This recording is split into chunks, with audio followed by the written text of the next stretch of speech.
2h16, política do dia entrando no ar. Vamos já dar uma boa tarde a você, é claro, nosso querido telespectador, mas aos nossos comentaristas políticos. Eliezer Rodrigues, boa tarde.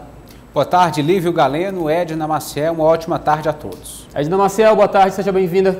Boa tarde a todos, principalmente a nossa audiência. Vamos de primeiro assunto desta terça-feira. O deputado estadual Francisco Lima, do Partido dos Trabalhadores, defendeu que apenas um deputado do PT vai disputar o TCE, já que as últimas duas indicações foram do PSB e do MDB. De acordo com Lima, agora é a vez do PT. Vamos acompanhar. A ideia é que a gente possa, a partir do desencadear do processo aqui na Assembleia, fazer um entendimento com os vários partidos para que tenha apenas um dos nomes na base do governo. E, claro, dentro do nosso partido também, respeitando a vontade, respeitando a especificidade de cada um, mas a ideia é que a gente possa chegar num entendimento entre esses candidatos da base do governo. Estamos conversando. O PT pode abrir mão da disputa em nome de um consenso?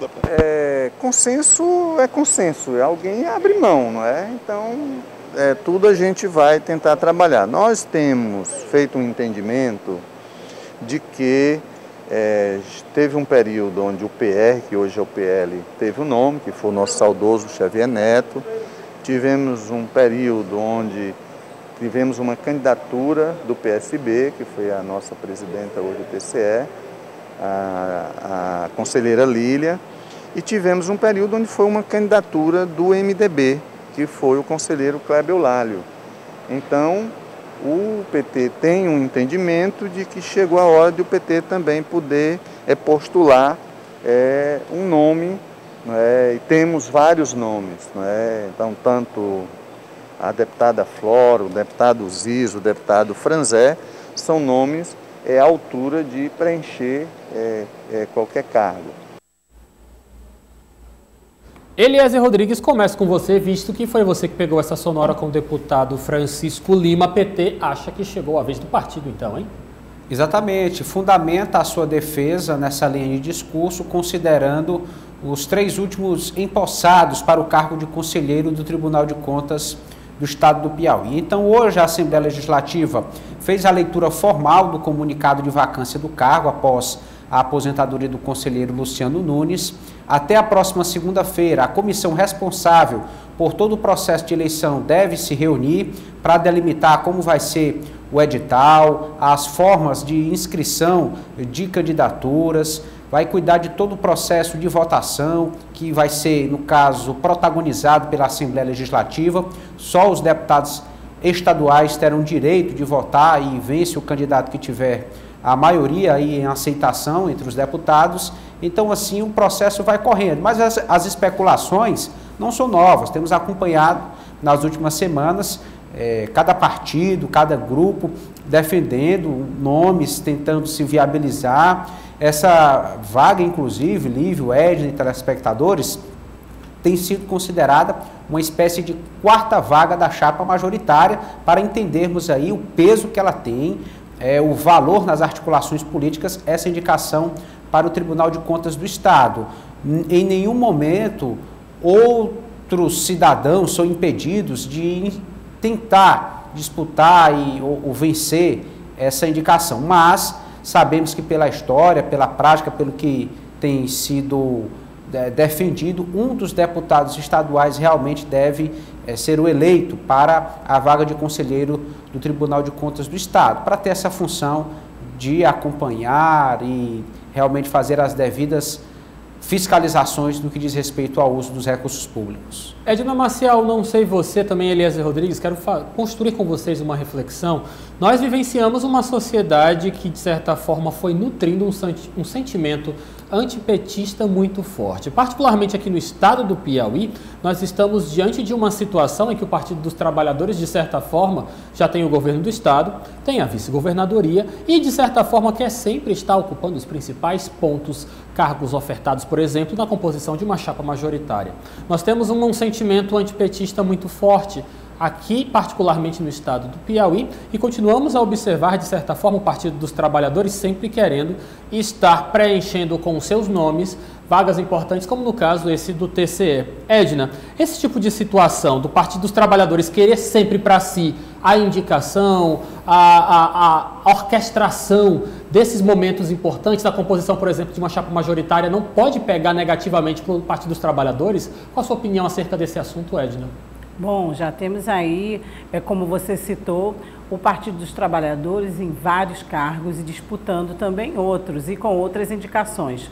Temos também outros partidos, mas nessa discussão aí do TCE, que vimos aí muito forte nesses últimos dias, vimos realmente muitos nomes dos petistas, né? Acabamos de ver aí o deputado Francisco Lima e falamos o nome aqui, e ele também reforçou aí o desejo do partido de ter um dos nomes. Ontem, inclusive, a gente comentou aqui esse assunto também, tínhamos declarações do secretário Fábio Novo, também achando que o Partido dos Trabalhadores avaliando que tinha que ter um nome. E respondendo a sua pergunta, dependendo de para quem o partido, o coração vá ou o idealismo vá, realmente pode parecer que o Partido dos Trabalhadores está em todas as frentes, e os antipetistas, como você mesmo colocou aí, que tem crescido em algumas regiões do estado, regiões do país, né, podem também utilizar aqui no estado do Piauí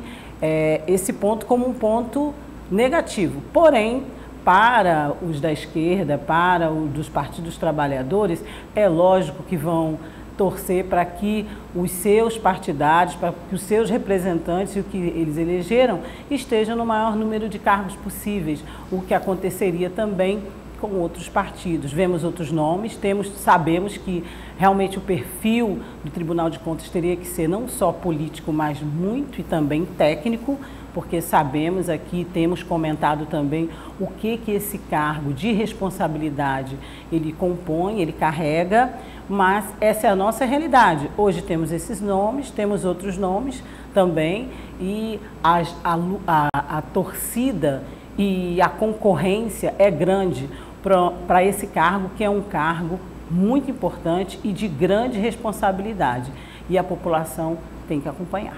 Eliezer Rodrigues, eu gostaria de apenas me explicar melhor, porque nós estamos diante, é claro, de um partido político que tem o seu direito de traçar as suas estratégias de poder. E é claro, um partido só consegue visibilidade, só consegue sobreviver em um país como o Brasil se realmente ele conquistar essas esferas de poder e se colocar em prática as suas ideologias. Mas o que nós observamos concretamente é que partidos como progressistas de Ciro Nogueira, de certa forma, justificam essa cisão com o Partido dos Trabalhadores, porque o sentimento que se fica é de que o Partido dos Trabalhadores quer tudo para si. O próprio Partido Progressistas realmente também, assumidamente, já divulgou que possui um plano de poder. É lícito. Os partidos políticos, de certa forma, só conseguem a sua sobrevivência após planejar e executar as suas, por assim dizer, os seus desejos de poder, de crescimento, de evolução ideológica.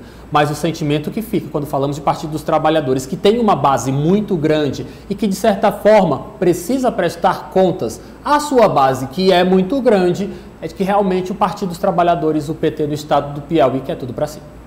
Sim, Lívio, é muito válido refletir sobre esse ponto, considerar esses espaços pleiteados pelos partidos, pelo próprio PT, considerar o caráter de moralidade que todo processo público deve ter, mas assim, nesse caso especificamente desta eleição para o TCE, infelizmente não se tem uma preocupação tão elevada com a opinião pública. Por quê? Porque as pessoas não vão votar, não tem poder de decisão, esse poder de escolha está concentrado, no caso, nas mãos dos deputados estaduais. Então, no final das contas, o que vai valer realmente é um acordo entre eles. Infelizmente, a vontade do povo, que em regra na democracia é considerada soberana, para esta eleição, por mais importante que ela seja, não vai pesar, não vai influenciar como deveria. Eu acredito que é por isso que os políticos não se preocupam tanto com a opinião pública nesse momento e dão prioridade aos seus acordos, às suas articulações. Mesmo, Edna Marcial, nós estamos aqui constantemente noticiando que instituições como a OAB, a Custo Piauí, o Sindilojas, o MOVE, defendem que esta vaga, que vai ser indicada, definida pela Assembleia Legislativa do Estado do Piauí, não seja de um deputado, seja de algum cidadão piauiense com um perfil técnico bem adaptado às funções que são exigidas pelo Tribunal de Contas do Estado do Piauí. Entendo que o Eliezer disse realmente é algo muito interno, é um processo muito particular da Assembleia Legislativa, mas isso acontece em nossa sociedade cansada e cada vez que tem uma pior avaliação da classe política, hein, Edna? Observar essas artimanhas dos nossos deputados, de certa forma, nos deixa descrentes. Pois é, embora, como o Eliezer bem colocou, a participação da população não tenha direta influência nessa indicação, nessa mudança, né, da indicação, o que vemos são vários grupos, como você citou, vários representantes de entidades importantes e que representam a população e que representam o eleitorado, querendo mudar esse formato, querendo mudar realmente essa indicação em que os políticos estejam à frente, né, em que a Assembleia sempre indique, de uma maneira ou de outra, mesmo a gente sabendo que qualquer um de nós poderia se candidatar, desde, é claro, que tivesse o perfil técnico também, né? A gente sabe que tem que ter um perfil técnico, é um Tribunal de Contas do Estado, vai avaliar contas, e também temos que tocar na parte ética, né, Lívio e Eliezer, porque, como você colocou esses dias, um parente não pode avaliar as contas de outro, mas já aconteceu, o João colocou bem aqui também, fez um histórico, de um político ligado a outro avaliar as contas dele, então tem também essa parte ética. Eu só acredito em uma forma da população interferir em um processo como esse, através de uma ampla mobilização no mundo real, não só na internet. As instituições que se pronunciaram até agora fazem um bom papel, servem de referência, mas para pressionar a classe política nesse sentido, acredito só com uma ampla movimentação social mesmo. E a gente segue aqui fazendo o nosso papel, sempre levantando discussões, sempre promovendo debates acerca deste assunto. É claro, lembrando mais uma vez que nós respeitamos completamente o papel da Assembleia Legislativa do Estado do Piauí em realmente definir quem será o novo conselheiro do Tribunal de Contas do Estado.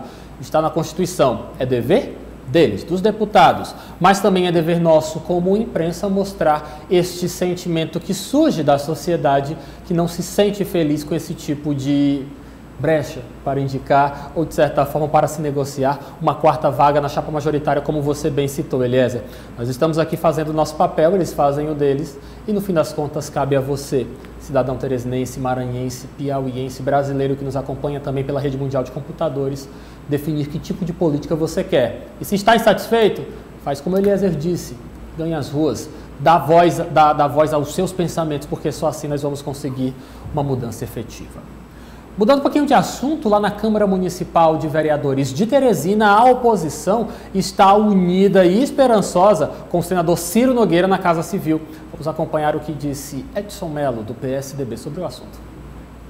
O senador Ciro, agora como ministro, tem a responsabilidade de melhorar ainda sua atuação com relação ao alavancar o desenvolvimento do Piauí. Isso é muito importante. É um ministro mais forte do governo e nós, como um estado pobre, temos que nos beneficiar disso. É isso que nós esperamos. O senhor acredita que o Piauí vai receber um maior aporte de recursos, uma atenção especial? Com certeza. O senador Ciro é apaixonado pelo Piauí, tem pretensões políticas futuras e isso é importante para que a gente do Piauí seja beneficiado. Esse protagonismo do senador Ciro em Brasília pode o fazer retirar a pré-candidatura ao governo do Estado? É uma especulação principalmente do atual governo, do atual gestão. Mas eu acredito que o senador Ciro tem, em primeiro lugar, no seu coração, no seu sentimento, o Piauí. Então ele vai avaliar, eu acredito que essa avaliação vai ser definida apenas em abril do próximo ano. Isso aqui, daqui para frente, as especulações na imprensa, na mídia, vai ser sobre se o senador Ciro vai ou não vai ser candidato a governador. E para isso tem que se desincompatibilizar em abril do próximo ano. É aquela reflexão de amigo, não é? Nós estamos aqui ao lado do senador Ciro Nogueira, mas é bom que ele lembre do Estado, lembre de Teresina, que traga recursos, hein? Aliás, aquela cobrança muito sutil, muito educada. Em resumo, Lívio, o senador Ciro está ministro e vai permanecer assim por um tempo determinado. Agora, piauiense ele sempre vai ser, independentemente a sua naturalidade, a sua terra. E é ao nosso povo, em primeiro lugar, que ele, como representante eleito, ocupante de um espaço de poder, deve alguma satisfação. É natural que a população espere algo de retorno a partir da sua ascensão ao Ministério da Casa Civil, um ministério estratégico em termos de articulação política. Então, assim, realmente eu acredito que o senador Ciro não vai perder a oportunidade de deixar a sua marca de trabalho, de registrar conquistas da sua atuação ministerial aqui no estado do Piauí. Isso beneficia a população, beneficia o seu grupo político e a ele como personalidade pública, jovem, relativamente jovem ainda, que deve pleitear ainda outros espaços e para isso precisa ter uma trajetória de aprovação. Gostei do relativamente jovem, viu, Edna? Uma forma sutil de chamar o Ciro de não tão jovem assim. Olha lá que eu fico preocupada.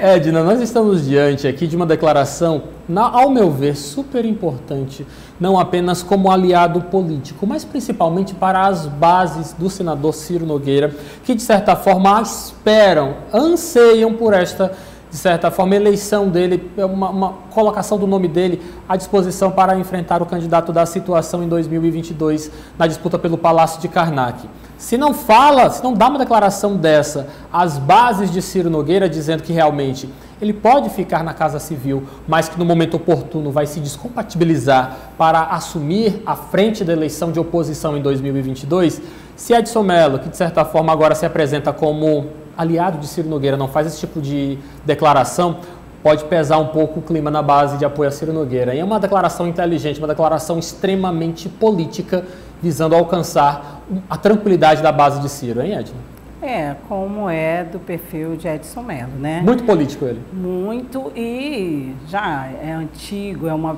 figura tarimbada, é um figurão, né, da política, tem todo o histórico, não se esperava menos dele, porque esse anseio é muito grande.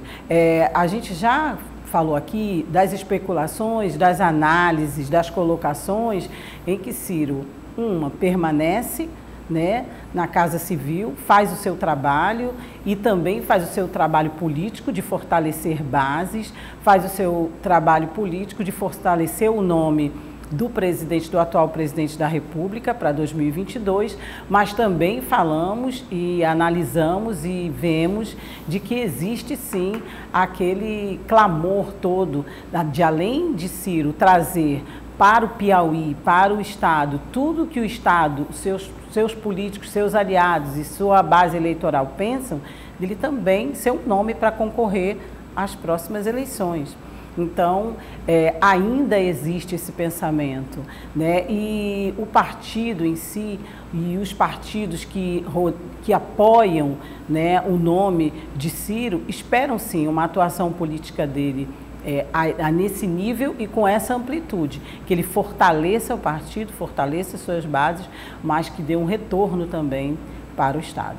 Eliezer Rodrigues, eu acredito, é uma avaliação pessoal que realmente a nomeação de Ciro Nogueira para a Casa Civil do presidente Jair Bolsonaro é mais do que uma nomeação, é uma convocação, porque realmente o Partido Progressistas é um aliado de primeira linha do presidente Jair Bolsonaro e neste momento talvez realmente pensar na sobrevivência do Palácio do Planalto, da gestão Bolsonaro, é politicamente mais interessante do que se focar nas eleições aqui no estado do Piauí. Lembrando que essas eleições ainda tem muito tempo para se aproximar, ainda estamos a mais de um ano da chegada das eleições. Neste momento, politicamente falando, talvez seja muito mais interessante para Ciro Nogueira crescer a nível nacional, ajudando o governo Bolsonaro a entrar nos eixos, do que se dedicar às eleições locais regionais. Mas eu acredito ser muito difícil olharmos para 2022 e não conseguirmos enxergar uma participação mais efetiva de Ciro Nogueira, chefiando a oposição ao Palácio de Karnak e à gestão atual nas próximas eleições. Realmente é importante observarmos essa fala de Edson Mello como algo que realmente deva se confirmar como tendência. Neste momento, é melhor socorrer o governo federal, crescer politicamente a nível de Brasil e deixar a decisão para enfrentar o candidato da situação aqui no estado do Piauí apenas em 2022. Não consigo ver um panorama sem uma participação efetiva de Ciro Nogueira nas próximas eleições, mas neste momento talvez seja mais interessante politicamente falando socorrer o governo Jair Bolsonaro. Com certeza, Lívio Galeno, até porque o governo Bolsonaro está em andamento. Todo governo busca um patamar de estabilidade permanente, então o senador Ciro ele vem com essa missão de garantir governabilidade, garantir uma base de apoio, uma coalizão efetiva no Congresso Nacional, para que o presidente Bolsonaro consiga cumprir agendas importantes. Nós temos aí algumas reformas administrativa, tributária, outras pautas do Poder Executivo que precisam tramitar no Congresso Nacional, que precisam ser aprovadas, que precisam realmente ser efetivadas conforme aquilo que já era defendido como agenda do presidente em 2018, na sua campanha. Então, é uma questão de estabelecer prioridades. A prioridade no momento não é eleição, sem falar que o momento é atípico. Se pensa em eleição, se pensa, mas ainda temos grande parte, a maior parte da população brasileira precisando de vacinas, a economia precisa reagir, se gerar empregos. De uma forma geral, a população ela precisa desse tipo de retorno para depois se debater a eleição, principalmente estadual. O presidente Bolsonaro ele vai tentar a sua reeleição e, no que diz respeito à sucessão de 2022, o senador Ciro também vai se dividir aqui, dando uma atenção como candidato ou não no Piauí, mas isso é para um segundo momento. A hora é de governar, garantir a estabilidade do governo federal. Edna, e ele está certo realmente, se esse plano de reestruturação do governo federal der certo, sair como planeja Ciro Nogueira, imagina só o moral com que ele vai ser visto diante da política nacional brasileira, hein, Edna? Claro, todo esse clamor do Centrão que foi atendido aí com a indicação de Ciro, e o próprio presidente disse que o Ciro vinha para fazer toda essa costura, para acalmar mesmo os ânimos, para poder negociar, para poder transitar melhor. Nós falamos aqui, foi falado da questão da comunicação, né? As críticas muito grandes em torno da comunicação do governo, é uma questão, como Eliezer está colocando, de governabilidade, né, de gestão. Então, realmente, como você usou, é uma expressão muito certa, Ciro vai ficar com a moral lá em cima. Se todo esse plano e toda essa força, diante do que o nome do presidente Jair Bolsonaro, pelas pesquisas e por tudo que a gente assistiu, já estava tendo críticas muito fortes em relação a gestão, teve a CPI aí que fez também, influenciou também bastante. Então, essa foi uma virada, essa foi uma estratégia muito acertada de trazer um nome, um perfil como Ciro Nogueira para que essa governança, essa governabilidade possa fluir melhor. Vamos aguardar e ver aí o desempenho do ministro, que a gente já está chamando de ministro mesmo, né, piauiense, que está prestes aí a realmente começar na prática de direito com a sua função. Já gostei do termo, né, que você usou, Edna. Eu acredito que realmente a missão de Ciro Nogueira é fazer uma costura muito bem feita nas áreas do governo federal que por algum motivo ainda vacilam, e realmente se essa expectativa se cumprir, ele vai sair muito bem avaliado.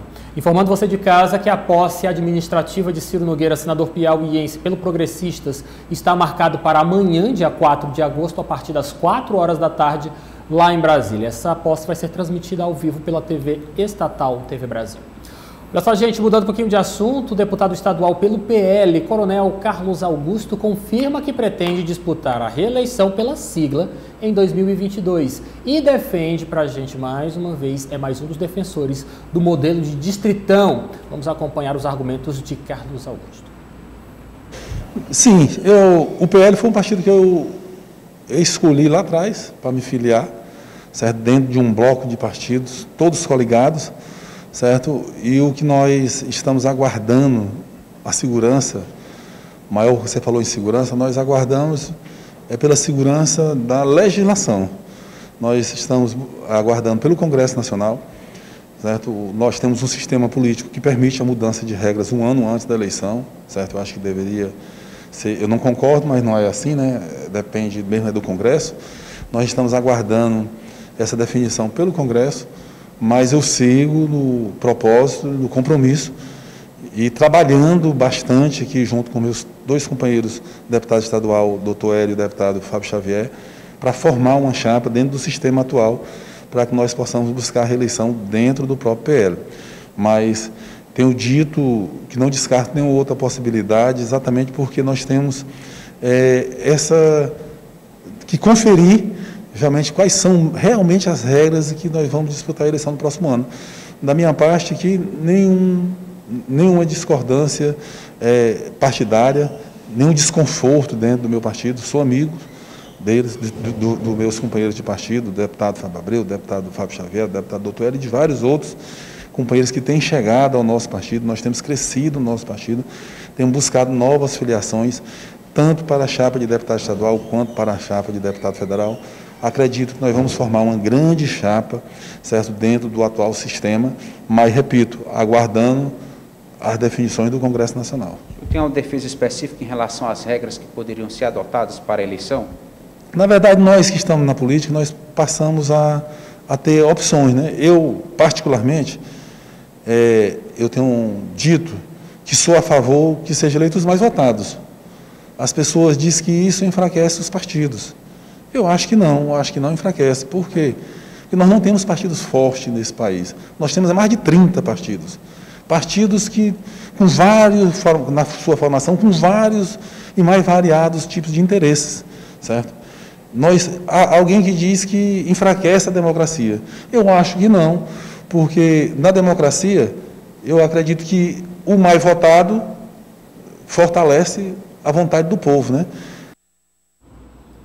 Com certeza, o mais votado pode fortalecer a vontade popular, mas Eliezer e Edna, nós estamos em uma situação onde duas faces da mesma moeda ficam muito claras. Porque se de um lado nós temos a justiça de que apenas os mais votados serão eleitos, pelo outro lado nós temos de certa forma uma atitude até pode se considerar antidemocrática, porque é claro que os nomes mais populares ou os partidos maiores é que vão ser beneficiados com essas campanhas. Quem tem mais recurso para fazer uma campanha pública de visibilidade, de colocar um nome em ascensão? Quem tem mais recurso do fundo partidário. Então, de certa forma, as duas moedas são muito bem definidas, as duas faces estão muito bem definidas nessa mesma moeda. Edna Maciel, como é que você avalia essa questão do distritão? Pois é, fica todo mundo questionando, porque o distritão, o chamado distritão puro, né, ele pode favorecer aí uma grande celebridade, né? Ele pode favorecer simplesmente uma pessoa que não tem ainda uma história política, né? Nós temos exemplos no nosso país.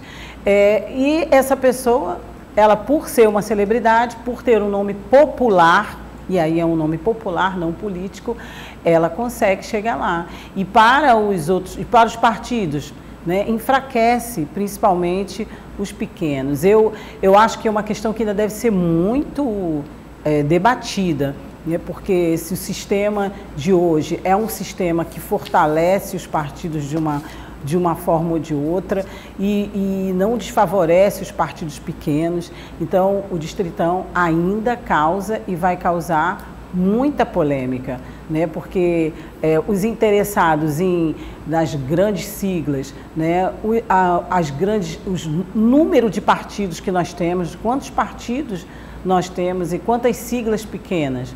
Então, fortalece ou enfraquece ou não enfraquece ainda mais. E eu penso sempre nessa continha, e ao mesmo tempo que eu penso, poxa, mas e aqueles que receberam tantos votos, vamos tirar as celebridades, né? Mas que tiveram votos suficientes e não conseguiram passar. Então, o que é comum, Edna, o que é muito comum. Temos que discutir, pensar bastante se essa mudança pode ser favorável. Esse debate sobre Distritão é um oferecimento de João Magalhães, que gostaria de estar aqui falando sobre Distritão com a gente. Mas, João, estou guardando aqui uma matéria para você, para a gente comentar, voltar a tocar neste assunto amanhã. Eliezer Rodrigues, sua opinião, Distritão é justo? Lívio, há um ponto de conflito, vários pontos de conflito, na verdade. Primeiro, eu gostaria de trazer aqui uma reflexão sobre democracia. O deputado falou que, se eleitos mais votados, então a democracia é fortalecida. De forma geral, a gente tem essa ideia de que democracia é a vontade sempre da maioria. A maioria decide. Agora, é necessário se considerar que nós vivemos em um país muito diverso, com a presença de minorias étnicas, sociais, religiosas, culturais, e nós não podemos simplesmente descartar, desconsiderar, tentar apagar a existência dessas minorias. Elas têm demandas próprias, precisam de representação, e o parlamento é o espaço mais adequado para isso, porque é no parlamento onde as leis são elaboradas. Então, quando se pensa em um sistema proporcional, o sistema proporcional, ele dá mais condições para que minorias estejam representadas. Mas, por outro lado, também há uma incompreensão por parte da população. Nós somos acostumados a votar em pessoas. O Brasil não tem uma identidade partidária tão fortalecida, tão enraizada, das pessoas vestirem a camisa de partidos. E isso existe em menor representação. A minoria dos eleitores, isso é comprovado em pesquisa, votam primeiro em partidos. A maioria vota prioritariamente em pessoas. Alguns deputados estão há vários mandatos no poder e sempre em partidos diferentes, ou seja, o voto é a personalidade. E isso contradiz o sistema proporcional. Por quê? No sistema proporcional atual, os partidos é que disputam cadeiras.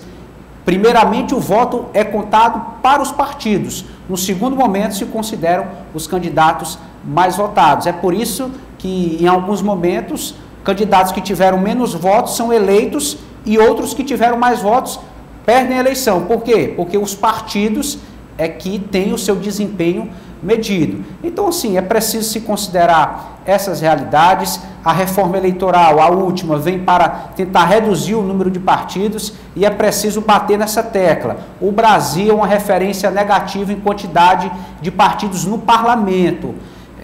Toda ideologia partidária é válida, mas muitos partidos, para decidir, para deliberar, atrapalham o processo legislativo. Então, é necessário se pensar numa forma, e o Distritão poderia comprometer, porque já que é cada um por si, cada candidato poderia querer ter o seu partido para ter a sua parcela do fundo partidário e disputar a eleição. Enfim, não é à toa que esse debate ele é longo e demorado no Congresso Nacional, porque são muitos pontos que precisam ser considerados. Edna Maciel, você falou baixinho, mas eu ouvi. Você não concordou com Eliezer Rodrigues, eu quero saber a sua opinião. O brasileiro não vota em figuras, vota em partido?